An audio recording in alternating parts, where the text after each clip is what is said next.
ವಂದನೆಗಳಾಗಲಿ. ವಂದನೆ. ಆತ್ಮೀಯರೆಲ್ಲರಿಗೂ ಯೇಸು ಕ್ರಿಸ್ತರವರ ಪರಿಶುದ್ಧವಾದ ನಾಮದಲ್ಲಿ ಹೃದಯಪೂರ್ವಕವಾದಂತಹ ವಂದನೆಗಳನ್ನು ಸಲ್ಲಿಸೋನಾಗಿದ್ದೇನೆ. ಕಣ್ಣುಗಳನ್ನು ಮುಚ್ಚಿ ತಲೆಗಳನ್ನು ಭಾಗಿಸುವುದಾದರೆ ಚಿಕ್ಕ ಪ್ರಾರ್ಥನೆ ಮಾಡಿಕೊಂಡು ವಾಕ್ಯ ಸಂದೇಶವನ್ನು ನಾವು ಪ್ರಾರಂಭ ಮಾಡಿ. ನಮ್ಮನ್ನು ಬಹಳವಾಗಿ ಪ್ರೀತಿ ಮಾಡಿದ ನಮ್ಮ ತಂದೆಯಾದ ದೇವರೇ, ನಿಮ್ಮ ಪರಿಶುದ್ಧವಾದ ನಾಮಕ್ಕಾಗಿ ನಿಮಗೆ ವಂದನೆಗಳನ್ನು ಸಲ್ಲಿಸುತ್ತೇನೆ ಸ್ವಾಮಿ. ಮುಂಜಾನೆ ವೇಳೆಯಲ್ಲಿ ಈ ರೀತಿಯಾಗಿ ಕರ್ತನೆ ನಿಮ್ಮ ಪಾದ ಸಮ್ಮುಖದಲ್ಲಿ ನಾವು ಸೇರಿ ಬಂದು ನಿಮ್ಮ ಅತ್ಯಮೂಲ್ಯವಾದ ಮಾತುಗಳನ್ನು ಹೇಳುವ ಭಾಗ್ಯವನ್ನ ಹೃದಯ ಪಾಲಿಸಿದ್ದೀರ. ನಿಮಗೆ ವಂದನೆಗಳು. ನಿಮ್ಮ ಮಾತುಗಳಲ್ಲಿರುವಂತಹ ಸತ್ಯವನ್ನ ನಾವು ಅರಿತುಕೊಂಡು ಅದರ ಪ್ರಕಾರ ಜೀವಿಸುವವರಾಗಿರುವಂತೆ ನಮಗೆ ಸಹಾಯ ಮಾಡಿ ನಿಮ್ಮ ಪ್ರೀತಿ ಕೃಪೆಗಳಿಂದ ನಮ್ಮನ್ನು ತುಂಬಿಸಿ. ನಿಮ್ಮ ಆತ್ಮನ ಸಹಾಯದಿಂದ ಹೇಳುವ ಪ್ರತಿಯೊಂದು ಮಾತು ನಿಮ್ಮ ಮಾತಾಗಿರುವಂತೆ ನೀವು ಸಹಾಯ ಮಾಡಿ ನಡೆಸಿ ಬಲಪಡಿಸಬೇಕೆಂಬುದಾಗಿ ಬೇಡಿಕೊಳ್ಳುತ್ತಾ ಯೇಸು ಕ್ರಿಸ್ತರವರ ಪರಿಶುದ್ಧವಾದ ನಾಮದಲ್ಲಿ ಪ್ರಾರ್ಥಿಸಿ ಬೇಡಿ ಹೊಂದಿದ್ದೇನೆ ತಂದೆಯಾದ ದೇವರೇ, ಆಮೆನ್. ಪ್ರಿಯರೇ, ದೇವರು ಕೊಟ್ಟಂತ ಈ ಮಹಾ ಅವಕಾಶ, ಸೌಭಾಗ್ಯ, ಈ ಸೌಭಾಗ್ಯದಲ್ಲಿ ದೇವರ ಹೃದಯದಲ್ಲಿರುವಂತ ಆಲೋಚನೆ, ದೇವರ ಮನಸ್ಸೇನೆನ್ನುವಂಥದ್ದು, ದೇವರ ಉದ್ದೇಶವು ಏನು ಅನ್ನುವ ವಿಷಯಗಳನ್ನ ಈ ಸಮಯದಲ್ಲಿ, ಈ ದಿನದಲ್ಲಿ ನಾವು ನೋಡುವುದಕ್ಕೆ, ತಿಳಿದುಕೊಳ್ಳುವುದಕ್ಕೆ ಪ್ರಯತ್ನಿಸೋರಾಗಿರೋಣ. ದೇವರು ನಮಗೆ ವಾಗ್ದಾನಗಳನ್ನ ಮಾಡುವಂಥದ್ದು, ದೇವರು ನಮಗೆ ಪ್ರಾಮಿಸ್ ಮಾಡುವಂಥದ್ದು ನಮಗೆ ಗೊತ್ತು. ಕ್ರೈಸ್ತರಾದಂತ ನಮಗೆ ದೇವರು ಮಾಡಿರುವಂತ ಪ್ರಾಮಿಸ್ ಏನಂತಂದ್ರೆ, ನಾನ್ ನಿಮಗೆ ನಿತ್ಯ ಜೀವವನ್ನ ಕೊಡ್ತೇನೆ, ನಾನ್ ನಿಮ್ಮನ್ನ ಪರಲೋಕ ರಾಜ್ಯಕ್ಕೆ ಕರೆದೊಯ್ಯುತ್ತೇನೆ, ಕರೆದೊಯ್ಯುವವರೆಗೂ, ಕರೆದುಕೊಂಡು ಹೋಗುವವರೆಗೂ ನಾವು ಭಕ್ತಿಯಲ್ಲಿ ಇರಬೇಕೆನ್ನುವಂಥದ್ದು ದೇವರ ಒಂದು ಚಿತ್ತ. ಅದು ದೇವರು ಮಾಡಿರುವಂತ ಒಂದು ಒಡಂಬಡಿಕೆ, ವಾಗ್ದಾನ, ಪ್ರಾಮಿಸ್. ಹೀಗೆ ನಾವು ನೋಡುವುದಾದ್ರೆ ಹಳೆಯ ಒಡಂಬಡಿಕೆಯಲ್ಲಿ ದೇವರು ಅನೇಕ ವಾಗ್ದಾನಗಳನ್ನ ತನ್ನ ಭಕ್ತರ ಜೊತೆಯಲ್ಲಿ ಮಾಡಿದ್ದಾರೆ, ಅನೇಕ ಪ್ರಾಮಿಸ್ ಮಾಡಿದ್ದಾರೆ, ಆ ಪ್ರಾಮಿಸ್ ಅನ್ನ ನೆರವೇರಿಸಿದ್ದಾರೆ. ಇವತ್ತು ನಾವು ಮಾತನಾಡಿಕೊಳ್ಳುವಂಥದ್ದು ದೇವರು ನಮಗೆ ಮಾಡಿದಂತ ಪ್ರಾಮಿಸ್ ಅಲ್ಲ, ದೇವರಿಗೆ ನಾವು ಮಾಡಿದಂತ ಪ್ರಾಮಿಸ್, ನಾವು ಕೊಟ್ಟಂತ ಪ್ರಾಮಿಸ್. ಇದನ್ನು ಕುರಿತು ಈ ದಿನದಲ್ಲಿ ನಾವು ಧ್ಯಾನಿಸ್ಲಿಕ್ಕಿದ್ದೇವೆ. ನೋಡೋಣ. ಪ್ರಸಂಗಿ ಗ್ರಂಥ 5ನೇ ಅಧ್ಯಾಯ 1ನೇ ವಚನದಿಂದ. ಪ್ರಸಂಗಿ ಗ್ರಂಥ 5ನೇ ಅಧ್ಯಾಯ 1ನೇ ವಚನ. ದೇವಸ್ಥಾನಕ್ಕೆ ಹೋಗುವಾಗ ನಿನ್ನ ಹೆಜ್ಜೆಯನ್ನು ಗಮನಿಸು. ಮೂಢರ ಯಜ್ಞಕ್ಕಿಂತ ಸಾನ್ನಿಧ್ಯಕ್ಕೆ ಬಂದು ಕಿವಿಗೊಡುವುದು ಲೇಸು. ತಾವು ಮಾಡುವುದು ಅಧರ್ಮವೆಂದು ಮೂಢರಿಗೆ ಗೊತ್ತೇ ಇಲ್ಲ. ಬಾಯಿ ದುಡುಕಬೇಡ. ದೇವರ ಮುಂದೆ ಮಾತಾಡಲು ನಿನ್ನ ಹೃದಯದಲ್ಲಿ ಆತುರ ಪಡದಿರು. ದೇವರು ಆಕಾಶದಲ್ಲಿದ್ದಾನಲ್ಲವೇ, ನೀನು ಭೂಮಿಯಲ್ಲಿದ್ದೆ. ಆದ ಕಾರಣ ನಿನ್ನ ಮಾತುಗಳು ಕೊಂಚವಾಗಿರಲಿ. ಓದ್ಬೇಕಣ್ಣ? ಓದಿ. ಕನಸು ಬಹು ಪ್ರಯಾಸದಿಂದಲೂ ಉಂಟಾಗುತ್ತದೆ. ಮೂಢನ ಧ್ವನಿಯು ಬಹು ಮಾತುಗಳಿಂದಲೂ ಕೂಡಿದ್ದಾಗಿದೆ. ನೀನು ದೇವರಿಗೆ ಹರಕೆಯನ್ನು ಕಟ್ಟಿದರೆ ಅದನ್ನು ತೀರಿಸಲು ತಡ ಮಾಡಬೇಡ. ಆತನು ಮೂಢರಿಗೆ ಹೊಲಿಯನು. ನಿನ್ನ ಹರಕೆಯನ್ನು ಒಪ್ಪಿಸು. ನೀನು ಅರಸಿಕೊಂಡು ತೀರಿಸದೆ ಇರುವುದಕ್ಕಿಂತ ಹರಕೆ ಮಾಡಿಕೊಳ್ಳದೆ ಇರುವುದು ವಾಸಿ. ನಿನ್ನ ಬಾಯಿ ನಿನ್ನನ್ನು ಪಾಪಕ್ಕೆ ಗುರಿ ಮಾಡದಂತೆ ನೋಡಿಕೋ. ಇದು ಅಜಾಗ್ರತೆಯಿಂದಾಯಿತೆಂದು ದೂತನ ಮುಂದೆ ಹೇಳಬೇಡ. ದೇವರು ನಿನ್ನ ಮಾತಿಗೆ ರೋಷಗೊಂಡು ನಿನ್ನ ಕೈ ಕೆಲಸವನ್ನು ಏಕೆ ಹಾಳು ಮಾಡಬೇಕು? ಬಹಳ ಕನಸುಗಳಿಂದಲೂ ವ್ಯರ್ಥ ವಿಷಯಗಳಿಂದಲೂ ಹೆಚ್ಚು ಮಾತುಗಳು ಹೊರಡುತ್ತವಷ್ಟೇ. ನೀನಂತೂ ದೇವರಲ್ಲಿ ಭಯಭಕ್ತಿಯುಳ್ಳವನಾಗಿರು. Thank you brother. ದೇವರಲ್ಲಿ ಹೇಳುತ್ತಿರುವಂತ ಮಾತು ಭಕ್ತನಾದಂತ ಪ್ರಸಂಗಿಯ ಮೂಲಕ. ಪ್ರಸಂಗಿ ಯಾರು ಅಲ್ಲ ಪ್ರಿಯರೇ, ಸೊಲೊಮೋನನು. ಸೊಲೊಮೋನನು ಏನನ್ನ ಹೇಳುತ್ತಿದ್ದಾರೆ ಇಲ್ಲಿ? ಸೊಲೊಮೋನನು ಮಾಡುತ್ತಿರುವಂತಹ ಪ್ರಸಂಗ ಏನಂತ ಪ್ರಸಂಗ ಮಾಡುತ್ತಿದ್ದಾರೆ ಸೊಲೊಮೋನನು ಅಂತಂದ್ರೆ, ದೇವಸ್ಥಾನಕ್ಕೆ ಹೋಗುವಾಗ ನಿನ್ನ ಹೆಜ್ಜೆಯನ್ನು ಗಮನಿಸು. ಮೂಢರ ಯಜ್ಞಕ್ಕಿಂತ ಸಾನ್ನಿಧ್ಯಕ್ಕೆ ಬಂದು ಕಿವಿಗೊಡುವುದು ಲೇಸು. ತಾವು ಮಾಡುವುದು ಅಧರ್ಮವೆಂದು ಮೂಢರಿಗೆ ಗೊತ್ತೇ ಇಲ್ಲ. ಬಾಯಿ ದುಡುಕಬೇಡ. ದೇವರ ಮುಂದೆ ಮಾತಾಡಲು ನಿನ್ನ ಹೃದಯದಲ್ಲಿ ಆತುರ ಪಡದಿರು. ದೇವರು ಆಕಾಶದಲ್ಲಿದ್ದಾನಲ್ಲವೇ, ನೀನು ಭೂಮಿಯ ಮೇಲಿದ್ದಿ. ಆದ ಕಾರಣ ನಿನ್ನ ಮಾತುಗಳು ಕೊಂಚವಾಗಿರಲಿ. ಕನಸು ಬಹು ಪ್ರಯಾಸದಿಂದಲೂ ಉಂಟಾಗುತ್ತದೆ. ಮೂಢನ ಧ್ವನಿ ಬಹು ಮಾತುಗಳಿಂದ ಕೂಡಿದ್ದಾಗಿದೆ.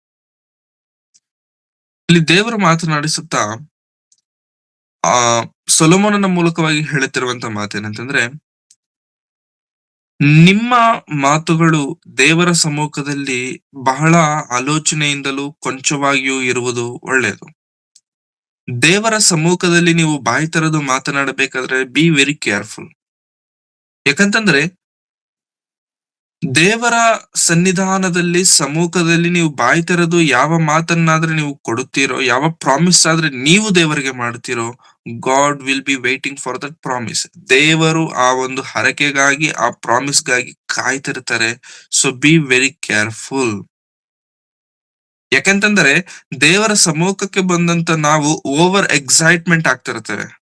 ದೇವರ ಸಮ್ಮುಖಕ್ಕೆ ಬಂದು ದೇವರ ಮಾತುಗಳನ್ನ, ವಾಕ್ಯಗಳನ್ನ ಕೇಳಿದಂತ ನಾವು ಅನೇಕ ಬಾರಿ ಆ ವಾಕ್ಯಕ್ಕಾಗಲಿ, ಆ ಮಾತುಗಳಿಗಾಗಲಿ ನಿಜವಾಗ್ಲೂ ನಮ್ಮ ಹೃದಯವನ್ನ ನಾವು ದೇವರಿಗೆ ಸಮರ್ಪಿಸಿಕೊಳ್ಳುವಂತ ಪರಿಸ್ಥಿತಿಗಳಲ್ಲಿ ನಾವಿದ್ದಾಗ we do few wrong things. ಅಂತಂದ್ರೆ ನಾವು ಅನೇಕ ಬಾರಿ ಆ ಓವರ್ವೆಲ್ಮಿಂಗ್ ಟೈಮ್ ಅಲ್ಲಿ ಅನೇಕ ತಪ್ಪಾದಂತ ನಿರ್ಣಯಗಳನ್ನ ತೆಗೆದುಕೊಳ್ತೇವೆ. ತಪ್ಪಾದಂತ ಒಡಂಬಡಿಕೆಗಳನ್ನ, ಪ್ರಾಮಿಸ್ ಗಳನ್ನ ದೇವರಿಗೆ ನಾವು ಕೊಟ್ಬಿಡ್ತೇವೆ. ಎಂತದ್ದು ತಪ್ಪಾದದ್ದು ಅಂತಂದ್ರೆ, ನಾವು ಮಾಡ್ಲಿಕ್ಕಾಗದೇ ಇರುವಂತದ್ದು, ನಾವು ನಮ್ಮಿಂದ ಆಗದೇ ಇರುವಂತ ಒಡಂಬಡಿಕೆಗಳನ್ನ ಕೆಲವೊಂದು ದೇವರಿಗೆ ನಾವು ಮಾಡ್ತಿರ್ತೇವೆ.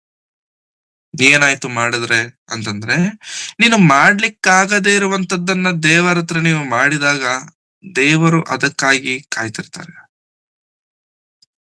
ದೇವರು ಅದಕ್ಕಾಗಿ ಕಾಯ್ತಿರ್ತಾರೆ. ಯಾಕೆ ದೇವರು ಕಾಯ್ಬೇಕು? ಯಾಕೆ ದೇವರು ನನ್ನ ಒಡಂಬಡಿಕೆಗೋಸ್ಕರ ಕಾಯ್ಬೇಕು? ಯಾಕೆ ದೇವರು ನನ್ನ ಒಂದು ಆ ಮಾತಿಗೋಸ್ಕರ ಕಾಯ್ಬೇಕು ಅಂತಂದ್ರೆ, yes he will be waiting. ದೇವರು ಕಾಯ್ತಿರ್ತಾರೆ. ಯಾಕಂತಂದ್ರೆ ಮಾತು ಕೊಟ್ಟಂತ ನೀನು, ನಾನು ದೇವರೇ ನಿನಗೋಸ್ಕರ ಇಂಥದ್ದನ್ನ ಮಾಡ್ತೇನೆ ಎಂಬುದಾಗಿ ವಾಗ್ದಾನ ಮಾಡಿದಂತ ನೀನು, ಆ ವಾಗ್ದಾನದ ಪ್ರಕಾರವಾಗಿ ನೀನು ದೇವರಿಗೋಸ್ಕರ ಬದುಕಬೇಕೆನ್ನುವಂಥದ್ದು ದೇವರ ಆಸೆ. ಯಾಕೆಂತಂದ್ರೆ ದೇವರ ಆಸೆ ಸತ್ಯವೇದದಲ್ಲಿ ಅನೇಕ ವಿಧವೇ ಪ್ರಿಯರೇ. ನಾನು ಪರಿಶುದ್ಧನಾಗಿರುವುದರಿಂದ ನೀವು ಕೂಡ ಪರಿಶುದ್ಧರಾಗಿರಿ. ಇದು ದೇವರ ಆಸೆ, ದೇವರ ಸಂಕಲ್ಪ. ಅಂತದ್ರಲ್ಲಿ ನಾನು ಪರಿಶುದ್ಧನಾಗಿರುವುದರಿಂದ ನೀನು ಪರಿಶುದ್ಧನಾಗಿರು ಅಂತಂದಾಗ, ನಾನು ಮಾತನ್ನ ಕೊಟ್ಟು ನಿಲ್ಲಿಸಿಕೊಳ್ಳುವಂತಹ ವ್ಯಕ್ತಿ ನಾನು. ನನ್ನ ಕ್ಯಾರೆಕ್ಟರ್ ಏನಂತಂದ್ರೆ, ನಾನ್ ಮಾತು ಕೊಟ್ರೆ ಆ ಮಾತಿನಿಗೆ ತಕ್ಕಂತೆ ನಡೆದುಕೊಳ್ಳುವಂತ ದೇವರು ನಾನು. ನನ್ನ ಮಕ್ಕಳಾದಂತ ನೀವು ಕೂಡ ಹೇಗಿರ್ಬೇಕಂತಂದ್ರೆ, if you give a word, ನೀವು ಮಾತು ಕೊಟ್ರೆ, ವಚನ ಕೊಟ್ರೆ, ಯು ಶುಡ್ ಫುಲ್ಫಿಲ್ ಇಟ್. ಅದಕ್ಕೆ ಪ್ರಸಂಗಿ ಮಾತನಾಡುತ್ತಾ ಪ್ರಾರಂಭದಲ್ಲಿ ಏನ್ ಹೇಳ್ತಿದ್ದಾರೆ ಅಂತಂದ್ರೆ, ಬಾಯಿ ದುಡುಕಬೇಡ ನೀನು. ದೇವರ ಸನ್ನಿಧಾನದಲ್ಲಿ, ಸಮ್ಮುಖದಲ್ಲಿ, ಆತನ ಪ್ರಸನ್ನತೆಯಲ್ಲಿ, ಆತನ ಪ್ರೆಸೆನ್ಸ್ ಅಲ್ಲಿ ಬಾಯಿ ದುಡುಕಬೇಡ. ಈ ಮೂಳೆ ಇಲ್ಲದೆ ಇರುವಂತ ನಾಲಿಗೆಗೆ ಹೆಂಗಂದ್ರೆ ಹಂಗೆ ಒದ್ದಾಡ್ತಿರುತ್ತೆ, ಹೇಗಾದ್ರೆ ಆಗಿ ಏನೋ ಒಂದು ಮಾತನಾಡ್ತಾ ಇರುತ್ತೆ ಪ್ರೇಯರ್. ಅದಕ್ಕೆ ನಿನ್ನ ಬಾಯಿ ದುಡುಕಬೇಡ. ದೇವರ ಮುಂದೆ ಮಾತಾಡಲು ನಿನ್ನ ಹೃದಯದಲ್ಲಿ ಆತುರ ಪಡದಿರು. ಹರಿಯಾಗಿರಬೇಡ, ಆತುರ ಪಡಬೇಡ. ಬಹಳ ಎಚ್ಚರಿಕೆಯಿಂದ ಇರು. ಬಹಳ ಎಚ್ಚರಿಕೆಯಿಂದ. ಯಾಕಂತಂದ್ರೆ ಲೋಕದಲ್ಲಿರುವಂತ ಜನರು ಅನೇಕರು ಕೆಲವೊಂದು ವಿಷಯಗಳಲ್ಲಿ ಬಹಳ ಎಚ್ಚರಿಕೆ ಇರ್ತಾರೆ. ದುಡ್ಡಿನ ವಿಚಾರವಲ್ಲ, ವಿಚಾರದಲ್ಲಿ ಆಗಿರಲಿ, ಯಾವ್ದಾದ್ರು ಮನುಷ್ಯರ ಹತ್ರ ಕಮಿಟ್ ಆಗಬೇಕಾಗಿರುವಂತ ಸಂದರ್ಭದಲ್ಲಿ ಆಗಿರಲಿ, they will be very careful. ಅವರು ಬಹಳ ಎಚ್ಚರಿಕೆಯಿಂದ ಇರ್ತಾರೆ. ಆ ಎಚ್ಚರಿಕೆಯಿಂದ ಇರುವುದರಿಂದ ಅವರು ಕೆಲವೊಂದು ನಿರ್ಣಯಗಳನ್ನ ತೆಗೆದುಕೊಳ್ಳದೇ ಇರುವಂತದ್ದೇ ಒಳ್ಳೇದು ಅನ್ಸುತ್ತೆ. ಕೆಲವೊಂದು ನಿರ್ಣಯಗಳು ಅವರು ಮಾತು ಕೊಡದೇ ಇರುವಂತದ್ದೇ ನನ್ಗೆ ಒಳ್ಳೇದಾಯ್ತು ಅಂತ ಅನ್ಸುತ್ತೆ. ದೇವರ ಸಮ್ಮುಖದಲ್ಲಿ ಬರುವಷ್ಟರಲ್ಲಿ ಮಾತ್ರ ದೇ ಡೋಂಟ್ ಕೇರ್. ಯಾಕಂತಂದ್ರೆ ಅದಕ್ಕೆ ಜವಾಬ್ದಾರಿಯಾಗಿ ಕೇಳುವಂತವ್ರು ದೇವ್ರು ಇರೋದಿಲ್ವಲ್ಲ. ಸೊ ಅವ್ರಿಗೆ ಏನ್ ಬಾಯಿಗೆ ಬರುತ್ತೋ ಅದನ್ನ ಹೇಳ್ಬಿಡ್ತಾರೆ. ಅವ್ರಿಗೆ ಏನ್ ಬಾಯಿಗೆ ಬರುತ್ತೋ ಅದನ್ನ ದೇವರ ಮುಂದೆ ಆ ಬಿಚ್ಚಿ ಹೇಳ್ಬಿಡ್ತಾರೆ. ಬಟ್ ಆಫ್ಟರ್ ದಟ್ ಅವ್ರು ಅದನ್ನ ಕಂಪ್ಲೀಟ್ ಮಾಡೋದಕ್ಕೆ ಅವರಿಂದ ಸಾಧ್ಯವಾಗುದಿಲ್ಲ. ಬಿಕಾಸ್ ಅವರಿಗೆ ಅವರ ಸ್ಥಿತಿಗತಿಗಳನ್ನ ಮೀರಿ ಆ ಮಾತನ್ನ ಹೇಳಿರ್ತಾರೆ. ಅವ್ರು ಮಾಡ್ಲಿಕ್ಕಾಗದೇ ಇರುವಂತದ್ದನ್ನ ಅವ್ರ ಆ ಮಾತನ್ನ ಹೇಳಿರ್ತಾರೆ. ಅದಕ್ಕೆ ಹೇಳ್ತಿದಾರೆ ಆ ಪ್ರಸಂಗಿ, ದೇವರ ಮುಂದೆ ಮಾತಾಡಲು ನಿನ್ನ ಹೃದಯದಲ್ಲಿ ಆತುರ ಪಡೆದಿರು. ದೇವರ ಆಕಾಶದಲ್ಲಿದ್ದಾನಲ್ಲವೇ, ನೀನು ಭೂಮಿಯಲ್ಲಿದ್ದಿ. ಆದ ಕಾರಣ ನಿನ್ನ ಮಾತುಗಳು ಕೊಂಚವಾಗಿರಲಿ. ಕನಸು ಪ್ರಯಾಸದಿಂದಲೂ ಉಂಟಾಗುತ್ತದೆ. ಮೂಢನ ಧ್ವನಿಯು ಬಹುಮಾತುಗಳಿಂದ ಕೂಡಿದ್ದಾಗಿದೆ. ಯಾರಾದ್ರೂ ದೇವರ ಸಮ್ಮುಖದಲ್ಲಿ ಹೆಚ್ಚಾಗಿ ಮಾತನಾಡ್ತಿದಾರ? ಆತನನ್ನ ದೇವ್ರು ಏನಂತ ಹೇಳ್ತಿದಾರೆ ಗೊತ್ತಾ? ಮೂಢನು. ಏನ್ ದೇವ್ರೆ ಜಾಸ್ತಿನೂ ಮಾತಾಡ್ಬಾರ್ದಾ? ಜಾಸ್ತಿ ಮಾತಾಡ್ಬಾರ್ದಾ? ಮಾತಾಡು. ಎಷ್ಟು ಮಾತನಾಡ್ಬೇಕೋ ಅಷ್ಟೇ ಮಾತಾಡು. ಲಿಮಿಟ್ ಗಿಂತ ಜಾಸ್ತಿ ಮಾತಾಡಿದ್ರೆ, ಓವರ್ ಆಗಿ ನೀನು ಮಾತನಾಡ್ತಿದ್ರೆ ಆ ಮಾತುಗಳು ನಿನ್ನ ಹೃದಯದಿಂದ ಬರುತ್ತಿರುವಂತ ಮಾತುಗಳಲ್ಲ. ಅದು ನಿನ್ನ ಅಂತರಾಳದಿಂದ ಬರುತ್ತಿರುವಂತ ಮಾತಲ್ಲ. ಸೊ ಅದು ಎಲ್ಲಿಂದ ಬರ್ತಿದೆ ಅಂತಂದ್ರೆ, ನಿನ್ನ ಪ್ರಯಾಸದಿಂದಲೂ ಮೂಢನಾಗಿರುವುದರಿಂದ ಮೂಢನ ಧ್ವನಿಯು ಬಹುಮಾತುಗಳಿಂದ ಕೂಡಿದ್ದಾಗಿದೆ. ನೀನು ಮೂಢನು, ಯು ಆರ್ ಫೂಲ್. ಜಾಸ್ತಿ ಮಾತನಾಡುವಂತವ್ರಿಗೆ ದೇವರು ಸತ್ಯವೇದದಲ್ಲಿ ಕೊಡ್ತಿರುವಂತ ಟ್ಯಾಗ್ ಏನೋ ಗೊತ್ತಾ? You are fool. ನನಗ್ ಬುದ್ಧಿ ಇಲ್ಲ. ಯಾಕೆ ಅಂತಂದ್ರೆ ಹೆಚ್ಚಾಗಿ ಮಾತನಾಡ್ತಿ, ಹೆಚ್ಚಾಗಿ ವಾಗ್ದಾನಗಳನ್ನ ಮಾಡ್ತಿ, ಹೆಚ್ಚಾಗಿ ವಿಪರೀತವಾದಂತ ಮಾತುಗಳಿಂದ ನಿನ್ನ ಜೀವನವನ್ನೇ ನೀನು ಹಾಳು ಮಾಡ್ಕೊಳ್ತಿ. ಅದಕ್ಕೆ ದೇವರು ಕೂಡ ಮಾತನಾಡ್ತಾ ಏನ್ ಹೇಳ್ತಾರೆ ಅಂತಂದ್ರೆ, ಹೆಚ್ಚಾದಂತ ಮಾತುಗಳಲ್ಲಿ ದೋಷವಿರುತ್ತೆ. So don't talk too much. ದೇವರು ನಮಗೆ ಹೇಳ್ಕೊಡುವಂತ ಕೆಲವೊಂದು ವಿಷಯಗಳನ್ನ ನಾವು ನಿಜವಾಗ್ಲೂ ಕಲ್ತ್ಕೊಳ್ಬೇಕು ಪ್ರಿಯರೇ. We should learn. ನಾವು ಕಲ್ತ್ಕೊಳ್ಬೇಕು. ದೇವರು ಯಾವುದನ್ನಾದ್ರೆ ಮಾಡು ಎಂಬುದಾಗಿ ಹೇಳ್ತಾರಲ್ಲ ಪ್ರಿಯರೇ, ವಿ ಶುಡ್ ಡೂ ದಟ್. ನಾವ್ ಅದನ್ನ ಮಾಡಬೇಕು, ಮಾಡಬಾರದು ಎಂಬುದಾಗಿ ಹೇಳಿರುವಂತದ್ದನ್ನ ನಾವು ಮಾಡಬಾರದು. ಮೂಢನು ಅಧಿಕವಾಗಿ ಮಾತನಾಡ್ತಾನೆ, ಆದರೆ ದೇವರ ಸಮ್ಮುಖದಲ್ಲಿ ನಾವು ಅಧಿಕವಾಗಿ ಮಾತನಾಡಬಾರದಂತೆ ಬಹು ಕಡಿಮೆ ಮಾತನಾಡಬೇಕು, ಸ್ವಲ್ಪ ಮಾತನಾಡಬೇಕು. 4ನೇ ವಚನ, ನೀನು ದೇವರಿಗೆ ಹರಕೆಯನ್ನು ಕಟ್ಟಿದರೆ ಅದನ್ನು ತೀರಿಸಲು ತಡಮಾಡಬೇಡ. ಆತನು ಮೂಢರಿಗೆ ಒಳಿಯನು, ನಿನ್ನ ಹರಕೆಯನ್ನು ಒಪ್ಪಿಸು. ನೀನು ಯಾವುದನ್ನಾದ್ರೆ ದೇವರ ಸಮ್ಮುಖದಲ್ಲಿ ಹರಕೆ ಮಾಡಿಕೊಳ್ಳುತ್ತೀಯಲ್ಲ, ಆ ಹರಕೆಯನ್ನ ತೀರಿಸುವುದಕ್ಕೆ ಆತುರ ಪಡು. ನಿನ್ನ ಹರಕೆ ಏನಿದೆ ಅದನ್ನ ನೀನು ಕಂಪ್ಲೀಟ್ ಮಾಡು. ಏನ್ ಬ್ರದರ್, ಅನ್ಯರ ತರ ನಮಗೂ ಹರಕೆಗಳಿರ್ತಾವ, ಅನ್ಯರ ತರ ನಾವು ಕೂಡ ಹರಕೆಗಳನ್ನ ಒಪ್ಕೊಳ್ಬೇಕಾ? ಹೌದಲ್ಲ ಪ್ರಿಯರೇ, ಅನ್ಯರನ್ನ ನಾವು ನೋಡ್ತೇವೆ. ಕೆಲವೊಂದು ಮರಗಳಿಗೆ ದಾರಗಳು ತುಂಬಿಟ್ಟಿರ್ತಾರೆ, ದಾರಗಳು ಸುತ್ತಿರ್ತಾರೆ ಆ ಮರಗಳಿಗೆ. ಒಬ್ಬೊಬ್ಬರಿಗೆ ಒಂದೊಂದು ರೀತಿಯಾದಂತ, ಒಂದೊಂದು ಸ್ಥಳದಲ್ಲಿ ಒಂದೊಂದು ರೀತಿಯಾದಂತಹ ಹರಕೆಗಳು. ಯಾಕೆ ಇಷ್ಟೊಂದು ದಾರ ತುಂಬಿದ್ದಾರೆ ಅಂತಂದ್ರೆ, ಯಾವ್ದೋ ಒಂದು ಅವ್ರು ಅಂದ್ಕೊಂಡು, ದೇವ್ರೆ ನಾನು ಹಂಗೆ ಹಿಂಗೆ ಏನೋ ಒಂದು ಅಂದ್ಕೊಂಡು ಆ ಒಂದು ಹರಕೆ ಮಾಡಿಕೊಂಡು ಆ ರೀತಿ ದಾರ ಕಟ್ತಾರೆ. ಮತ್ತೆ ಕ್ರೈಸ್ತರಾಗಿರುವಂತ ನಮಗೂ ಅಂತ ಅನ್ಯ ಆಚಾರಗಳಿದಾವ ಅಂತಂದ್ರೆ ನೋ. ಆಚಾರ ಇಲ್ಲಿ ದೇವರು ನಮ್ಗೆ ಹೇಳ್ತಿಲ್ಲ. ದೇವರು ಹೇಳ್ತಿರುವಂತದ್ದು ಕ್ರಿಯೆ, ಕಾರ್ಯ, ನಂಬಿಕೆಯ ಸಂಬಂಧಪಟ್ಟಂತ ವಿಷಯಗಳನ್ನ ದೇವರಲ್ಲಿ ಮಾತನಾಡ್ತಿದ್ದಾರೆ. ನೀನು ದೇವರಿಗೆ ಒಡಂಬಡಿಕೆ ಮಾಡಬೇಕಾದ್ರೆ ಬಿ ಕೇರ್ಫುಲ್. ಒಡಂಬಡಿಕೆಯನ್ನ ದೇವರ ಜೊತೆಗೆ ಮಾಡಬೇಕಾದ್ರೆ, ಹರಕೆ ದೇವರ ಜೊತೆಗೆ ಮಾಡಬೇಕಾದ್ರೆ, ಪ್ರಾಮಿಸ್ ದೇವರ ಹತ್ರ ಮಾಡಬೇಕಾದ್ರೆ be very very cautious. Be very very cautious. ಯಾಕಂತಂದ್ರೆ ದೇವರು ಆ ಮಾತಿಗೋಸ್ಕರ ಕಾಯ್ತಿರ್ತಾರೆ. ಮಾಡಿಲ್ಲ ಅಂದ್ರೆ ಏನಾಯ್ತು ಬ್ರದರ್? ಹೌದು, ನಾನ್ ಮಾತು ಕೊಟ್ಟೆ, ನಾನೀಗ ಮಾಡಿಲ್ಲ. ಏನಾಗತ್ತೆ ಇವಾಗ ಅಂತಂದ್ರೆ, ನಿನ್ನ ಬಾಯಿಂದ ನಿನ್ನ ದೇಹವೆಲ್ಲ ಹಾಳಾಗೋದು ಒಳ್ಳೇದಲ್ವಲ್ಲ? ಅರ್ಥ ಆಗ್ತಿದ್ಯಾ? ನಿನ್ನ ಬಾಯಿಂದ ನಿನ್ನ ದೇಹವೆಲ್ಲವೂ ಹಾಳಾಗೋದು ಒಳ್ಳೇದಲ್ವಲ್ಲ? ಅಂದರೆ ನೀನು ಬಾಯಿಂದ ಹರಕೆ ಮಾಡಿ ಆ ಹರಕೆನ ನೀನು ತೀರಿಸದೆ ಹೋದಾಗ ನಿನ್ನ ದೇಹ ಹಾಳಾಗತ್ತೆ. ಕೆಳಗಿನ ವಚನದಲ್ಲಿ ಅದನ್ನ ಹೇಳ್ತಾರೆ ನೋಡಿ, ನೀನು ದೇವರಿಗೆ ಹರಕೆಯನ್ನು ಕಟ್ಟಿದರೆ ಅದನ್ನು ತೀರಿಸಲು ತಡ ಮಾಡಬೇಡ. ಆತನು ಮೂಢರಿಗೆ ಒಳಿಯನು, ನಿನ್ನ ಹರಕೆಯನ್ನು ಒಪ್ಪಿಸು.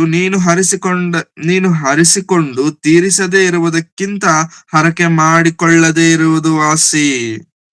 ನಿನ್ನ ಬಾಯಿ ನಿನ್ನನ್ನು ಪಾಪಕ್ಕೆ ಗುರಿ ಮಾಡದಂತೆ ನೋಡಿಕೋ. ಇದು ಅಜಾಗ್ರತೆಯಿಂದ ಆಯಿತೆಂದು ದೂತನ ಮುಂದೆ ಹೇಳಬೇಡ. ದೇವರು ನಿನ್ನ ಮಾತಿಗೆ ರೋಷಗೊಂಡು ನಿನ್ನ ಕೈ ಕೆಲಸಗಳನ್ನು ಏಕೆ ಹಾಳು ಮಾಡಬೇಕು? ಬಹಳ ಕನಸುಗಳಿಂದಲೂ ವ್ಯರ್ಥ ವಿಷಯಗಳಿಂದಲೂ ಹೆಚ್ಚು ಮಾತುಗಳು ಹೊರಡುತ್ತವಷ್ಟೇ. ನೀನಂತೂ ದೇವರಲ್ಲಿ ಭಯಭಕ್ತಿಯುಳ್ಳವನಾಗಿರು. ದೇವರು ನಿನ್ನ ಮಾತಿಗೆ ರೋಷಗೊಂಡು ನಿನ್ನ ಕೈ ಕೆಲಸವನ್ನು ಏಕೆ ಹಾಳು ಮಾಡಬೇಕು? ಬಹಳ ಜನರ ಜೀವನದಲ್ಲಿ ಅವ್ರು ಎಷ್ಟೇ ಪ್ರಯಾಸ ಪಟ್ರು, ಅನೇಕ ಕಾರಣಗಳಿರಬಹುದು. ಒಬ್ಬರು ಬೆಳಿಲಿಕ್ಕಾಗುತ್ತಿಲ್ಲ, ಒಬ್ಬರು ಏನೇ ಒಳ್ಳೆ ಕೆಲಸಗಳನ್ನ ಮಾಡಿದರೂ ಕೂಡ, ಎಂಥ ಕಾರ್ಯಗಳನ್ನ ಅವ್ರು ಮಾಡ್ಲಿಕ್ಕೆ ಪ್ರಯತ್ನಿಸಿದರೂ ಕೂಡ ದೇ ಕಾಂಟ್ ಕಮ್ ಫಾರ್ವರ್ಡ್. ಅವ್ರು ಮುಂದೆ ಬರ್ಲಿಕ್ಕೆ ಸಾಧ್ಯವಾಗುದಿಲ್ಲ. What could be the reason ಅಂತಂದ್ರೆ, ಅನೇಕ ಕಾರಣಗಳಲ್ಲಿ ಒಂದು, ಮಾಡಿದಂತ ಹರಕೆ ಅವರು ತೀರಿಸುವುದಿಲ್ಲ. ಹರಕೆ ಅಂತಂದ್ರೆ ಏನು? ದೇವರೇ, ನೀನು ನನ್ನನ್ನು ಇಂತಹ ವಿಷಯದಲ್ಲಿ ಕಾಪಾಡಿದ್ರೆ, ನನಗೆ ಬಹಳ ಸಮಸ್ಯೆಗಳಿದಾವೆ, ಅಥವಾ ನಾನು ಬಹಳ ಬಲಹೀನನಾಗಿದ್ದೇನೆ. ನನ್ನ ಈ ಬಲಹೀನ ಪರಿಸ್ಥಿತಿನ ನೀನು ಮಾರ್ಪಡಿಸಿದರೆ, ಇಂತಹ ಪರಿಸ್ಥಿತಿಯಿಂದ ನನ್ನನ್ನು ಹೊರಗೆ ತಂದರೆ, ನಾನ್ ನಿನಗೆ ಒಳ್ಳೇದನ್ನ ಮಾಡ್ತೇನೆ. ಐ ಮೀನ್, ನಾನು ಇಂಥ ಕೆಲಸವನ್ನ ಮಾಡ್ತೇನೆ. ನಾನು ಇಂಥ ಒಳ್ಳೆ ಕಾರ್ಯವನ್ನ ನಾನು ಮಾಡ್ತೇನೆ ಎಂಬುದಾಗಿ ನಾವು ದೇವರ ಹತ್ರ ಕೆಲವೊಂದು ಕಮಿಟ್ಮೆಂಟ್ಸ್ ಕೊಡ್ತೇವೆ. ಇಫ್ ಯು ಡೂ ಕಮಿಟ್ಮೆಂಟ್ಸ್, ಹರಕೆ ಮಾಡುವಂತದ್ದು ತಪ್ಪಾ ಅಂತಂದ್ರೆ no, it is not wrong. ಆದರೆ ನೀನು ತೀರಿಸ್ಲಿಕ್ಕಾಗುವಂತದ್ದನ್ನೇ ನೀನು ಮಾಡಬೇಕು. ತೀರಿಸ್ಲಿಕ್ಕಾಗದೇ ಇರುವಂತದ್ದನ್ನ ನೀನು ಮಾಡಿದ್ರೆ ಅದು ತಪ್ಪು. ನೀನು ಯಾವುದನ್ನಾದ್ರೆ ನೀನು ತೀರಿಸ್ಲಿಕ್ಕಾಗುತ್ತೋ, you should promise to God. ಹರಕೆ ಮಾಡಬೇಕು. ಮಾಡಿದ ನಂತರ ಅದನ್ನ ತೀರಿಸೋದಕ್ಕೆ ತಡ ಮಾಡಬೇಡ, ಲೇಟ್ ಮಾಡಬೇಡ. ಆದಷ್ಟು ಬೇಗ ಅದನ್ನ ತೀರಿಸೋದಕ್ಕೆ ಪ್ರಯತ್ನಿಸು. ಯಾಕಂತಂದ್ರೆ ನೀನು ಒಂದು ವೇಳೆ ತೀರಿಸದೆ ಹೋದರೆ ದೇವರಿಗೆ ಕೋಪ ಬರುತ್ತೆ. ದೂತರ ಮುಂದೆ ನಾನು ಏನೋ ಆತ್ರ ಪಟ್ಟು ಕನ್ಫ್ಯೂಸ್ ಆಗ್ಬಿಟ್ಟು ಆ ಸಮಯದಲ್ಲಿ ಎಕ್ಸೈಟ್ಮೆಂಟ್ ಅಲ್ಲ ಅಂತ ನಿರ್ಣಯ ತೆಗೆದುಕೊಂಡ್ಬಿಟ್ಟೆ ಅಂತ ಹೇಳ್ಬಿಟ್ಟು ದೇವರ ಹತ್ರ ಕಹಾನಿಗಳನ್ನ ಹೇಳಲಿಕ್ಕೆ ಹೋಗ್ಬೇಡಿ. ದೇವರ ಹತ್ರ ಕತೆಗಳನ್ನ ಹೇಳಲಿಕ್ಕೆ ಹೋಗ್ಬೇಡಿ. ಯಾಕಂತಂದ್ರೆ ಕತೆಗಳನ್ನ ಹೇಳಿದ್ರೆ ದೇವ್ರೇನ್ ಮಾಡ್ತಾರೆ ಅಂತಂದ್ರೆ, ನಿನ್ನ ಕೈ ಕೆಲಸಗಳನ್ನ ಯಾಕೆ ಹಾಳು ಮಾಡು? ದೇವ್ರು ಯಾಕೆ ನಿನ್ನ ಕೈ ಕೆಲಸಗಳನ್ನ ಹಾಳು ಮಾಡ್ಬೇಕು? ಅದಕ್ಕೆ ಅನೇಕರು ಎಂಥ ಒಳ್ಳೆ ಕೆಲಸಗಳನ್ನ ಮಾಡ್ಲಿಕ್ಕೆ ಹೋದರೂ ಕೂಡ they can't succeed. Why? Because of this reason. ಈ ಕಾರಣದಿಂದ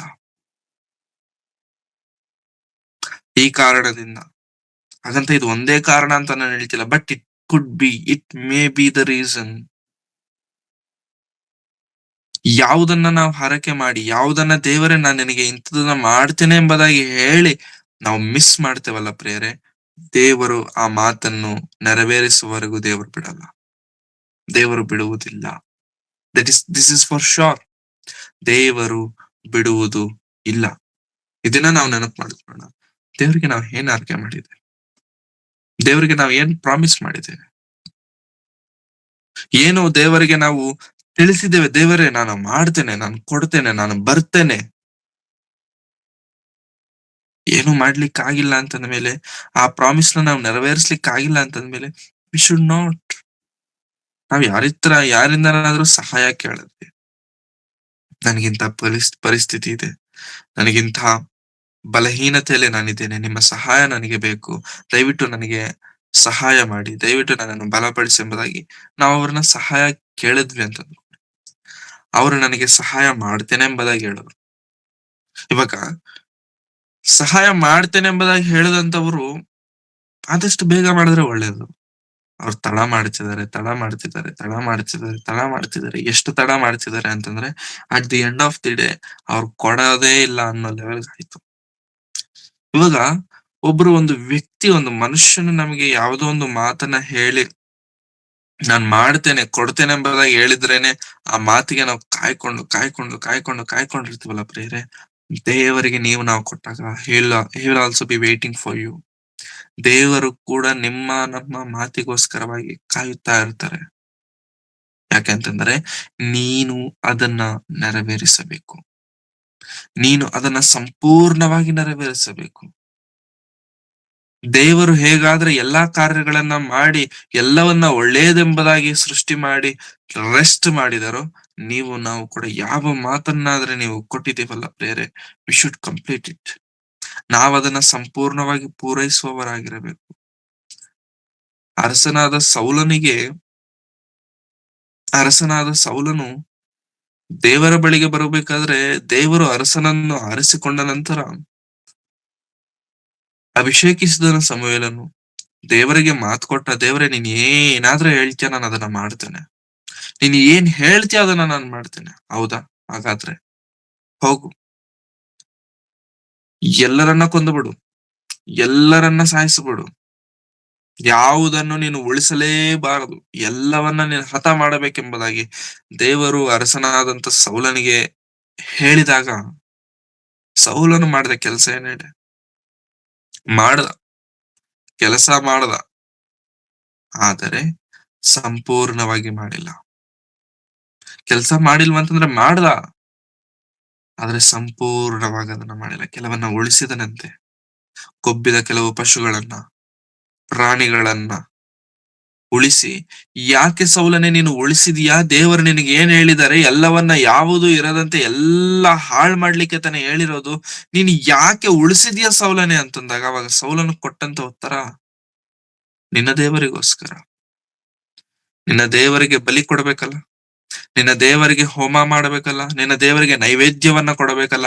ಹಾಗಾಗಿ ಅದನ್ನು ಕೂಡ ನಾನು ಎಂತದ್ದನ್ನ ಇಟ್ಟಿದ್ದೇನೆ ಗೊತ್ತಾ? ಒಳ್ಳೆ ಶ್ರೇಷ್ಠವಾಗಿರುವಂತದ್ದನ್ನೇ ನಾನು ಇಟ್ಟಿದ್ದೇನೆ. ರೋಗವಿರೋದು, ಬಲಹೀನವಾಗಿರೋದು, ಅದನ್ನೆಲ್ಲ ನಾನು ಕೊಂದು ಬಿಟ್ಟಿದ್ದೇನೆ. ಆದ್ರೆ ಇದು ತುಂಬಾ ವ್ಯಾಲ್ಯೂಬಲ್ ಅಂತಂದಾಗ ದೇವರು, ಓ ಸುಪ್ಪ, ನನ್ನ ಬಗ್ಗೆ ಎಷ್ಟು ಯೋಚನೆ ಮಾಡಿದ್ದಾನೆ ನನ್ನ ಮಗ, ಬಾರು ಬಾ, ಎಷ್ಟು ಯೋಚನೆ ಮಾಡಿದ್ಯಾ ನನ್ನ ಬಗ್ಗೆ ಅಂತ ಹೇಳಿದ್ರ ದೇವ್ರು, ಇಲ್ಲ, ನಾನು ಹೇಳಿದ್ದೇನು, ನೀನ್ ಮಾಡಿದ್ದೇನು.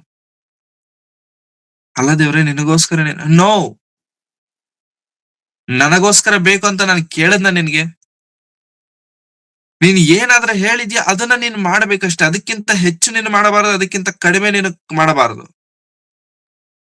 ದೇವರ ಸಮ್ಮುಖದಲ್ಲಿ ನಾವು ಮಾತು ಕೊಟ್ಟ ಮೇಲೆ ಅದಕ್ಕಿಂತ ಹೆಚ್ಚು ಮಾಡಬಾರದು, ಕಡಿಮೆನೂ ಕೂಡ ಮಾಡಬಾರದು. ದೇವರೇ, ಇದು ನಿನಗೆ ಇಷ್ಟ ಆಗತ್ತೇನೋ ಅಂತ ಅಂದ್ಕೊಂಡು ನಾನು ಇದನ್ನ ಮಾಡಿದೆ. ನಿನಗೆ ಯಾರು ಹೇಳಿದವರು? ನಮ್ಮ ಸ್ವಬುದ್ಧಿಯನ್ನ, ಸ್ವ ಆಲೋಚನೆಗಳನ್ನ ದೇವರ ಮುಂದೆ ತಂದಿಟ್ಟು, ದೇವರೇ ಇದು ನಿನಗೆ ಇಷ್ಟ ಆಗತ್ತೆ ಅಂತ ಅಂದ್ಕೊಂಡು ಈ ತರ ಕೆಲಸ ಮಾಡಿದೆ ಅಂತ ದೇವರು ಹೇಳ್ತಾರೆ, ನನಗಿಷ್ಟ ಇಲ್ಲ ಈ ಕೆಲಸ, ನನಗಿಷ್ಟ ಇಲ್ಲ ಈ ಕಾರ್ಯ, ಐ ಡೋಂಟ್ ಲೈಕ್ ಇಟ್. ನನಗಿಷ್ಟ ಇಲ್ಲದೆ ಇರುವಂತದ್ದನ್ನ ನೀನು ಮಾಡಿದೆ, ನಾನು ಅಸಹ್ಯ ಪಡುವಂತ ಕೆಲಸವನ್ನ ನೀನು ಮಾಡಿದೆ. ಅವಾಗ ಇಮಿಡಿಯೇಟ್ ಆಗಿ ಸೌಲನಿಗೆ ದೇವರು ಮಾಡಿದಂತ ಕೆಲಸವೇನೋ ಗೊತ್ತಾ? You are not fit to be a king. ನೀನು ರಾಜನಾಗಿರೋದಕ್ಕೆ, ಅರಸನಾಗಿರೋದಕ್ಕೆ ನೀನು ಯೋಗ್ಯನಲ್ಲ. ನಾನು ರಿಪ್ಲೇಸ್ಮೆಂಟ್ ಮಾಡ್ತೇನೆ ನಿನಗೆ. ಇನ್ನು ಮೇಲೆ ನಿನಗೆ ರಾಜ್ಯವನ್ನ ಕೊಡ್ಲಿಕ್ಕೆ ನನಗೆ ಇಷ್ಟ ಇಲ್ಲ. ಬೇರೆಯವನಿಗೆ ಈ ಸಿಂಹಾಸನವನ್ನ ನಾನು ಕೊಡ್ತೇನೆ.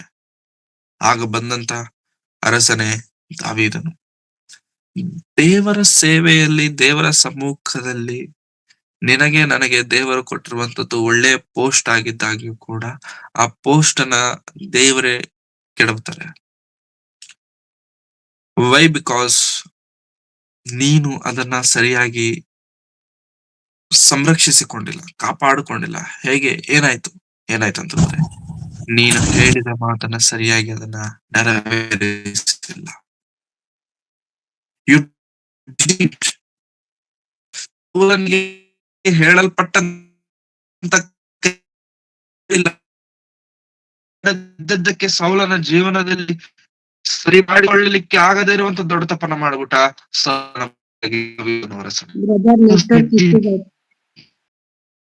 ಓಕೆ. ಹಾಗಾಗಿ ಸೌಲನು ದೇವರಿಂದ ಆರಿಸಲ್ಪಟ್ಟಂತ ವ್ಯಕ್ತಿನೇ ಆಗಿದ್ದಾಗ್ಯೂ ಕೂಡ ದೇವರ ನಾಮದ ಘನತೆಯನ್ನ ಘನಹೀನವಾಗಿ ಮಾಡಿದಂತ ವ್ಯಕ್ತಿಯಾದ.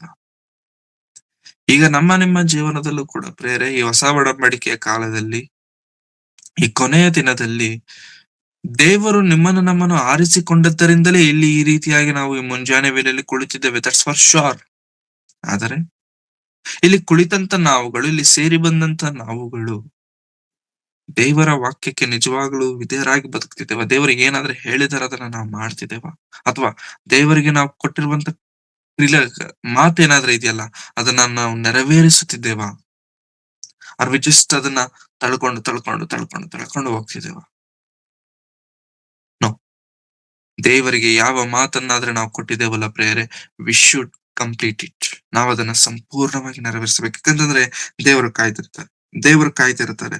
ನೀನು ಹರಿಸಿಕೊಂಡು ತೀರಿಸದೇ ಇರುವುದಕ್ಕಿಂತ ಹರಕೆ ಮಾಡಿಕೊಳ್ಳದೆ ಇರುವುದು ವಾಸಿ. ನಿನ್ನ ಬಾಯಿ ನಿನ್ನನ್ನು ಪಾಪಕ್ಕೆ ಗುರಿ ಮಾಡದಂತೆ ನೋಡಿಕೋ. ನೀನು ಒಪ್ಪಿಕೊಂಡ ನಂತರ ಹರಕೆಯನ್ನ ತೀರಿಸದೆ ಹೋದರೆ ಅದು ಪಾಪ. ನೀನು ಹರಕೆ ಮಾಡಿಕೊಂಡು ಆ ಹರಕೆಯನ್ನ ಪೂರೈಸದೆ ಹೋದರೆ ಅದು ಪಾಪ. ನಿನ್ನ ಬಾಯಿ ನಿನ್ನನ್ನು ಪಾಪಕ್ಕೆ ಗುರಿ ಮಾಡಿತು. ನಿನ್ನ ಬಾಯಿ ನಿನ್ನನ್ನು ದೋಷಿಯನ್ನಾಗಿ ನಿನ್ನನ್ನು ನಿಲ್ಲಿಸಿತು. So be very careful. ಪ್ರೇರೆ, ಕ್ರೈಸ್ತರಾದಂತ ನಾವು, ದೇವರನ್ನು ಅಂಗೀಕರಿಸಿದಂತ ನಾವು ಒಂದು ವೇಳೆ ಇಂಥ ಪರಿಸ್ಥಿತಿಯಲ್ಲಿದ್ದರೆ ಈ ದಿನ ನಮ್ಮನ್ನು ನಾವು ಸರಿ ಮಾಡಿಕೊಳ್ಳೋಣ. ಈ ದಿನ ನಮ್ಮ ಬದುಕುಗಳನ್ನ ಒಮ್ಮೆ ನಾವು ತಿದ್ದುಕೊಳ್ಳೋದಕ್ಕೆ ಪ್ರಯತ್ನಿಸೋಣ. ಯಾಕಂತಂದ್ರೆ ದೇವರು ಕೊಟ್ಟಂತ ಅವಕಾಶ, ದೇವರು ಕೊಟ್ಟಂತ ಆ ಮಹಾಭಾಗ್ಯವನ್ನು ನಾವು ಕಳ್ಕೊಳ್ಳಬಾರದು. ನಮ್ಮ ಬಾಯಿ ಮಾತಿನಿಂದ, ನಮ್ಮ ಮೂರ್ಖತನದಿಂದ. ದಾವೀದನು ದೊಡ್ಡ ಅರಸನೇ, ಸೌಲನ ನಂತರ ಇಸ್ರಾಯೇಲ್ಯರನ್ನ ಆಳ್ವಿಕೆ ಮಾಡಿದಂತ ಎರಡನೆಯ ದೊಡ್ಡ ಅರಸನು, ಚರಿತ್ರೆಯಲ್ಲಿ ನಿಂತಂತ ಅರಸನು. ಬಟ್ ದೇವರು ಆರಿಸಿಕೊಂಡಂತ ವ್ಯಕ್ತಿ, ದೇವರೇ ನಿನ್ನ ಮಾತುಗಳ ಪ್ರಕಾರವಾಗಿ ಬದುಕ್ತೇನೆ ಅಂತ ಹೇಳಿದಂತ ವ್ಯಕ್ತಿ, ಎಲ್ಲಾ ಒಳ್ಳೆ ರೀತಿಯಾಗಿ ನಡೀತಿರಬೇಕಾದ್ರೆ ಒಂದು ಸಮಯ ಬಂತು, ಬಲಹೀನನಾದ, ಬಿದ್ದು ಹೋದ. ಬಲಹೀನನಾದ, ಬಿದ್ದು ಹೋದ. ಅದಕ್ಕೆ ತಕ್ಕ ಪ್ರತಿಫಲವನ್ನು ಕೂಡ ಅನುಭವಿಸಿದ. ನನಗೆ ಗೊತ್ತಿಲ್ದಿರ ತಪ್ಪು ಮಾಡದೆ ಎನ್ನುವಂತ ಮಾತಲ್ಲಿ ಉಪಯೋಗಿಸಬಾರದು. ನಾವು ದೇವರಿಂದ ಆರಿಸಲ್ಪಟ್ಟವರಾಗಿದ್ದಾಗ್ಯೂ ಕೂಡ ಕೆಲವೊಮ್ಮೆ ನಾವು ಬೀಳ್ತೇವೆ. ಅದು ಅಜ್ಞಾನದಿಂದ ಅಲ್ಲ, ತಿಳುವಳಿಕೆ ಇಲ್ಲದೆ ಅಲ್ಲ, ತಿಳುವಳಿಕೆ ಇದ್ದೇ, ಬುದ್ಧಿ ಇದ್ದೇ, ಎಲ್ಲವೂ ತಿಳಿದೇ, ಇಷ್ಟೆಲ್ಲ ವಾಕ್ಯ ಕೇಳಿದ ನಂತರವೂ ಕೂಡ ನಾವು ಬೀಳ್ತೇವೆ. ಬಿದ್ದಾಗ ದೇವರೇ ನನ್ನನ್ನ ಕ್ಷಮಿಸ್ಬಿಡು, ನನಗೆ ಕ್ಷಮಾಪಣೆ ಕೊಟ್ಬಿಡು ಅಂತ ಹೇಳಿದ ತಕ್ಷಣ ದೇವ್ರ ಕ್ಷಮಾಪಣೆ ಕೊಟ್ಬಿಡಲ್ಲ. ನೀನು ಏನಾದ್ರೆ ತಿಳಿದು ಮಾಡಿದ್ಯಲ್ಲ ಅದಕ್ಕೆ ನೀನು ಹೊಂದಬೇಕು. You have to pay it. ದಾವೀದನು ಕೂಡ ತಪ್ಪು ಮಾಡಿದ ಮೇಲೆ ಉಪವಾಸದಿಂದಿದ್ದು ಪ್ರಾರ್ಥನೆ ಮಾಡಿದ. ದೇವ್ರೆ ನನ್ ತಪ್ಪಾಯ್ತು. ಎಷ್ಟೋ ಪ್ರಾರ್ಥನೆ ಮಾಡ್ದ. ಮಗನ ರೋಗದಿಂದ ಹುಟ್ಟಿದ ತಕ್ಷಣ ಎಷ್ಟೋ ಪ್ರಾರ್ಥನೆ ಮಾಡ್ದ. ಆದರೂ ಕೂಡ ನೀನು ಇದನ್ನ ಮಾಡಿರೋದ್ರಿಂದ you have to complete it. ನೀನ್ ಅದನ್ನ ಏನಂತಾರೆ, ಅದನ್ನ ನೀನು ಭರಿಸಲೇಬೇಕು. ದೇವರು ಕೂಡ ಒಂದು ವೇಳೆ ನಾವು ದೇವರೇ ನಿನಗೋಸ್ಕರ ನಾನು ಬದುಕ್ತೇನೆ ಎಂಬುದಾಗಿ ನಾವು ಮಾತು ಕೊಟ್ಟಿದ್ರೆ, ದೇವರು ನಮಗೆ ಅನೇಕ ಪರಿಸ್ಥಿತಿಗಳನ್ನ ನಮ್ಮನ್ನ ಕಾಪಾಡಿರ್ತಾರೆ. ಕಾಪಾಡಿದಾಗ we give promises to God. ದೇವರಿಗೆ ನಾವು ವಾಗ್ದಾನಗಳನ್ನ, ಹರಕೆಗಳನ್ನ ಮಾಡ್ತೇವೆ. ದೇವರೇ, ನನ್ನನ್ನು ನೀನು ಉಳಿಸಿದ್ಯಾ, ನಾನು ನಿನಗೋಸ್ಕರ ಬದುಕ್ತೇನೆ. ನನ್ನನ್ನು ನೀನು ಉಳಿಸಿದ್ಯಾ, ನಾನು ಪ್ರತಿ ವಾರ ನಿನ್ನ ಸಭೆಗೆ ಬರ್ತೇನೆ. ನನ್ನನ್ನು ನೀನು ಉಳಿಸಿದ್ಯಾ, ನಾನು ಇಂಥ ಕೆಲಸವನ್ನ ಮಾಡ್ತೇನೆ. ಏನೋ ಒಂದು ನಾನು ನಿನಗೋಸ್ಕರ ಮೀಟಿಂಗ್ ಇಡ್ತೇನೆ, ನಾನು ನಿನಗೋಸ್ಕರ ಇಂಥದ್ದನ್ನ ಮಾಡ್ತೇನೆ, ಸೇವಕರನ್ನ ಕರೆಸ್ತೇನೆ, ಕುಟುಂಬದಲ್ಲಿ ಪ್ರತಿದಿನ ಪ್ರಾರ್ಥನೆ ಮಾಡ್ತೇನೆ. All these things are called promises, ಹರಕೆಗಳು. ಒಂದು ವೇಳೆ ದೇವರ ಹತ್ರ ಹರಕೆ ಮಾಡಿ ನಾವು ನೆರವೇರಿಸದೆ ಹೋದರೆ ದೇವರಿಗೆ ಕೆಟ್ಟ ಕೋಪ ಬರುತ್ತೆ. ಅದನ್ನ ದೇವರು ಪಾಪದೊಂದಿಗೆ ಸಮಾನವಾಗಿ ದೇವರು ಎಣಿಸ್ತಿದ್ದಾರೆ. ಈ ದಿನ ದೇವರ ದೃಷ್ಟಿಯಲ್ಲಿ ಪಾಪವಾಗಿರುವಂತ ಕೆಲಸವನ್ನ ನಾವು ಮಾಡದೆ ಪ್ರೇರೆ, ದೇವರ ದೃಷ್ಟಿಗೆ ಯೋಗ್ಯರಾಗಿಯೂ, ದೇವರ ದೃಷ್ಟಿಗೆ ಅಮೂಲ್ಯರಾಗಿಯೂ, ಆತನ ಚಿತ್ತವನ್ನ ನೆರವೇರಿಸುವವರಾಗಿ ಈ ಭೂಮಿಯ ಮೇಲೆ ದೇವರನ್ನ ಮಹಿಮೆ ಪಡಿಸುವವರಾಗಿರಬೇಕೆ ಹೊರತು we should be A very good example. ಒಳ್ಳೆ ಉದಾಹರಣೆಗಳಾಗಿರಬೇಕು. ಹೇಳಿದಂತ ಮಾತನ್ನ ನೆರವೇರಿಸಿದ. ಮಾತು ಹೇಳಿದ್ರೆ ಮಾಡ್ತಾರೆ, ಮಾಡ್ಲಿಕ್ಕಾಗದೇ ಇದ್ರೆ ಅವ್ರು ಹೇಳೋದೇ ಇಲ್ಲ. ಆ ಮಾತು ಬರಬೇಕು ನಮಗೆ. ದೇವರಲ್ಲೂ ಕೂಡ ಅಷ್ಟೇ. ದೇವರು ಕೂಡ ನಮ್ಮನ್ನ ಕಂಡ ತಕ್ಷಣ god should feel very happy. ದೇವರಿಗೂ ಕೂಡ ಬಹಳ ಸಂತೋಷವಾಗಬೇಕು. ನನ್ನ ಪ್ರೀತಿಯ ಮಗನು ನನ್ನ ಇಚ್ಛೆಗಳನ್ನ, ನನ್ನ ಆಲೋಚನೆಗಳನ್ನ ನೆರವೇರಿಸುವಂತ ವ್ಯಕ್ತಿ ಎಂಬ ಮಾತನ್ನ ದೇವರು ನಮ್ಮನ್ನ ನೋಡಿ ಹೇಳ್ಬೇಕು. ಯಾವಾಗ ಹೇಳ್ತಾರೆ ಅದನ್ನ ಅಂತಂದ್ರೆ, ನಾವು ದೇವರಿಗೆ ವಿಧೇಯರಾಗಿ, ಕೊಟ್ಟಂತ ಮಾತನ್ನ ನೆರವೇರಿಸುವವರಾಗಿ, ಯೋಗ್ಯರಾಗಿ ಬದುಕಿದಾಗ. ದೇವರಿಗೋಸ್ಕರ ಬದುಕೋಣ, ದೇವರಿಗೆ ಪ್ರಾಮಿಸ್ ಗಳನ್ನ ಮಾಡೋಣ. Yes, we should have to promise God. But ನಿನ್ನಿಂದ ಆಗುವಂತದ್ದನ್ನೇ ಮಾಡು. ನಿನ್ನಿಂದ ಆಗುತ್ತಾ ಮಾಡು, ಆಗಲ್ವಾ ಡೋಂಟ್. ಅದು ಪಾಪ. ನಿನ್ನ ಕೈ ಕೆಲಸವನ್ನ ದೇವರು ಹಾಳು ಮಾಡ್ತಾರೆ. ನಿನ್ನ ಕೈ ಕೆಲಸವನ್ನ ದೇವರು ಸರಿ ಮಾಡುವುದಿಲ್ಲ. ದೇವರೇ ಹಾಳು ಮಾಡ್ಬಿಟ್ರೆ ಇನ್ಯಾರು ಸರಿ ಮಾಡ್ಲಿಕ್ಕೆ ಆಗತ್ತೆ? ದೇವರೇ ಬೀಳಿಸಬೇಕಂತ ಅಂದ್ಕೊಂಡ್ರೆ ಇನ್ಯಾರು ನಿಲ್ಲಿಸ್ಲಿಕ್ಕಾಗತ್ತೆ? ಹಾಗಾಗಿ ಪ್ರೇರೆ, ದೇವರಿಗೋಸ್ಕರ ನಿಂತಿದ್ದೇವೆಂದು ನೆನೆಸುವುದಾದ್ರೆ ಬೀಳದಂತೆ ಎಚ್ಚರಿಕೆಯಿಂದಿರೋಣ. ಕೊಟ್ಟ ಮಾತನ್ನ ನೆರವೇರಿಸೋಣ. ದೇವರ ವಾಕ್ಯಕ್ಕೆ ನಾವು ವಿಧೇಯರಾಗಿರೋಣ. ನಾವು ಕೊಟ್ಟಂತ ಮಾತಿಗೂ ಕೂಡ ವಿಧೇಯತ್ವವನ್ನು ತೋರಿಸೋಣ. ಮನುಷ್ಯರೇ ಕೊಟ್ಟ ಮಾತಿಗೆ ತಪ್ಪುವುದಾದ್ರೆ ಅವನು ಮೋಸಗಾರನು, ದ್ರೋಹ ಮಾಡ್ತಾನೆ ಎಂಬುದಾಗಿ ಎಷ್ಟೋ ಮಾತುಗಳನ್ನ ಹೇಳ್ತಾರೆ. ದೇವರಿಗೆ ಕೊಟ್ಟ ಮಾತನ್ನ ನಾವು ನೆರವೇರಿಸದ ಹೋದ್ರೆ ದೇವರು ಕೂಡ ಸೇಮ್ ಹಾಳು ಮಾಡ್ಬಿಡ್ತಾರೆ ನಮ್ಮನ್ನ. ಇದು ನ್ಯಾಯನ ದೇವರಿಗೆ? ಎಸ್, ನ್ಯಾಯ. ಇದು ಧರ್ಮನ ದೇವರಿಗೆ? ಎಸ್, ದೇವರಿಗೆ ಇದು ಧರ್ಮನೇ. ನಾವು ಇಂಥ ಬದುಕುಗಳುಳ್ಳವರಾಗಿ ಜೀವಿಸದೆ ದೇವರಿಗೆ ಮೆಚ್ಚುಗೆಯಾಗಿ, ದೇವರಿಗೆ ವಿಧೇಯರಾಗಿ, ದೇವರ ಆಲೋಚನೆಗಳಿಗೆ ತಕ್ಕಂತೆ ನಾವೆಲ್ಲರೂ ಜೀವಿಸೋದಕ್ಕೆ ಇಂದಿನಿಂದ ಪ್ರಯತ್ನಿಸೋಣ. ದೇವರ ಮುಂದೆ ಬಾಯಿ ತೆರೆಯಬೇಕಾದ್ರೆ ಬಹಳ ಎಚ್ಚರಿಕೆಯಿಂದ ಇರೋಣ. ದೇವರ ಮುಂದೆ ಬಾಯಿ ತೆರೆದು ಮಾತು ಕೊಟ್ರೆ ಅದನ್ನು ತಪ್ಪದೆ ನೆರವೇರಿಸ. ಪ್ರಾರ್ಥನೆ. ಪ್ರೀತಿ ಸ್ವರೂಪನಾದ ತಂದೆಯಾದ ದೇವರೇ, ನಿಮ್ಮ ಪರಿಶುದ್ಧವಾದ ನಾಮಕ್ಕಾಗಿ ನಿಮಗೆ ವಂದನೆಗಳನ್ನು ಸಲ್ಲಿಸುತ್ತೇನೆ ಸ್ವಾಮಿ. ಸತವೇದದಲ್ಲಿ ಕರ್ತನೆ, ನಿಮಗೆ ಹರಕೆ ಮಾಡುವುದಾದ್ರೆ ಆ ಹರಕೆಯನ್ನು ತೀರಿಸಬೇಕೆಂಬುದಾಗಿ ನೀವು ಹೇಳಿದ್ದೀರಾ. ನಮ್ಮ ಜೀವನದಲ್ಲಿ ಅನೇಕ ಬಾರಿ ಕರ್ತನೆ, ನಾವು ನಿಮಗೆ ತಿಳಿಯದೆ ನಿಮ್ಮ ಮುಂದೆ ಹರಕೆ ಮಾಡಿಕೊಳ್ಳುವವರಾಗಿದ್ದೇವೆ. ನಾವು ಮಾಡಿದಂತ ಆ ಪ್ರಾಮಿಸ್, ನಾವು ಮಾಡಿದಂತ ಹರಕೆಯನ್ನು ತೀರಿಸುವವರಾಗಿ ನಾವಿರುವಂತೆ ಸಹಾಯ ಮಾಡಿ. ನಮ್ಮ ಬಾಯಿಂದ ಪಾಪ ಮಾಡುವವರಾಗಿರದೇ ಇರುವಂತೆ ನಮಗೆ ಸಹಾಯ ಮಾಡಿ. ಇದುವರೆಗೂ ನಡೆಸಿಕೊಂಡು ಬಂದಿದ್ದೀರ ಕರ್ತನೆ, ನಿಮಗೆ ವಂದನೆಗಳು. ಇನ್ನು ಮುಂದೆ ನಿಮ್ಮ ಪ್ರೀತಿ ಕೃಪೆಗಳಿಂದ ನಮ್ಮೆಲ್ಲರನ್ನು ತುಂಬಿಸಿ, ನಿಮ್ಮ ಆಲೋಚನೆಗಳಿಗೆ ತಕ್ಕಂತೆ ನಮ್ಮೆಲ್ಲರನ್ನು ಉದ್ಧರಿಸಬೇಕೆಂಬುದಾಗಿ ಕೇಳಿಕೊಳ್ಳುತ್ತಾ, ಮಾಡಿದ ಎಲ್ಲಾ ರೀತಿಯಂತ ಉಪಕಾರಗಳಿಗಾಗಿ ನಿಮಗೆ ವಂದನೆಗಳನ್ನು ಸಲ್ಲಿಸುತ್ತಾ, ನಮ್ಮ ಬಾಯಿಗಳನ್ನು ಕಾಪಾಡಿಕೊಳ್ಳುವವರಾಗಿ, ಕಾದುಕೊಳ್ಳುವವರಾಗಿ ನಾವೆಲ್ಲರೂ ಇರುವಂತೆ ನೀವು ಕೃಪೆ ತೋರಿಸಬೇಕೆಂಬುದಾಗಿ ಬೇಡಿಕೊಳ್ಳುತ್ತಾ, ಯೇಸು ಕ್ರಿಸ್ತರವರ ಅಪರಿಶುದ್ಧವಾದ ನಾಮದಲ್ಲಿ ಪ್ರಾರ್ಥಿಸಿ ಬೆಳಿ ಹೊಂದಿದ್ದೇನೆ ತಂದೆಯಾದ ದೇವರೇ, amen.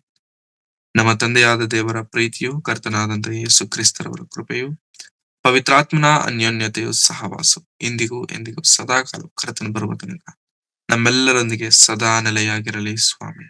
Amen, amen, amen. Thank you very much. ಎಲ್ಲರಿಗೂ ವಂದನೆಗಳು.